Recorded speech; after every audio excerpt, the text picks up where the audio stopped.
व्यक्ति अपनी पत्नी से बहुत प्यार करता था। उसकी पत्नी का नाम था किशोरी।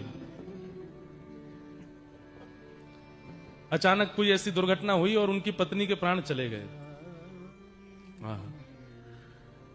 जैसे ही अपनी पत्नी के प्राण गए तो इतना रोया और चीख चीख करके, किशोरी तुम कहां हो, मेरी किशोरी तुम कहां हो, मेरी किशोरी तुम कहां चली गई, मैं तुम्हारे बगैर रह नहीं पाऊंगा, मेरी किशोरी तुम कहां हो।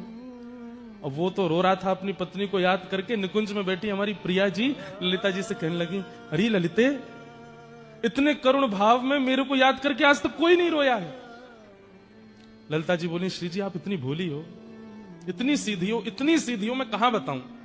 अरे तू ऐसे काहे को कह रही है, देख ये कितना रो रहा है मुझको याद करके। अरे बड़े बड़े जापक देखे, बड़े बड़े नामनिष्ठ देखे, बड़े बड़े भावुक देखे, लेकिन ऐसे रोवे वारो देखियो, या को कंठ अवरुद्ध है गयो है, गिर तो जा रहा है, नेत्रन से अश्रुधार गिर रही है, आंख लाल पड़ गई है।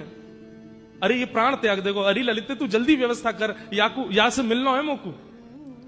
ललिता जी बोली, श्यामाजू वो अपनी बहू को बुला रहा है, बाकी पत्नी को नाम है किशोरी, वो आपको याद नहीं कर रहा है, अपनी पत्नी को बुला रहा है।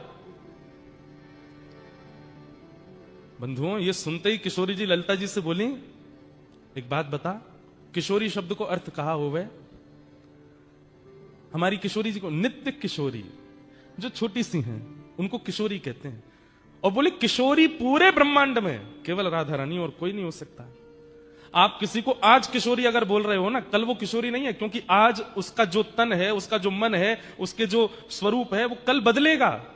हर दिन व्यक्ति बड़ा होता है, हर दिन व्यक्ति की आयु बढ़ती है, हर दिन व्यक्ति का स्वभाव बदलता है, हर क्षण व्यक्ति के हार्मोन्स डेवलप होते हैं, हर दिन उसका रक्त बदलता है, शरीर बढ़ता है, सब कुछ बढ़ता है। हम लोग किशोर किशोरी नहीं हो सकते। हम अपने पूरे जीवन में एक दिन किशोरी होते हैं, एक दिन किशोर होते हैं बस।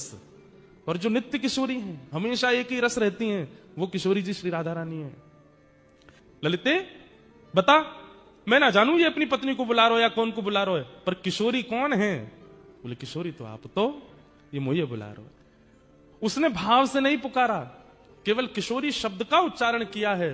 अपनी पत्नी के विरह में रोते रोते हमारी लाडली जी से देखा नहीं गया, तुरंत प्रकट हो गए और प्रकट होकर के उसको रूप कांति का दर्शन करा दिया, सिर पर हाथ दे करके उनको अपनी सखी रूप में स्वीकार किया। और किशोरी जी का दर्शन करने के बाद में उनके चित्त में फिर भक्ति भाव प्रकट हो गए।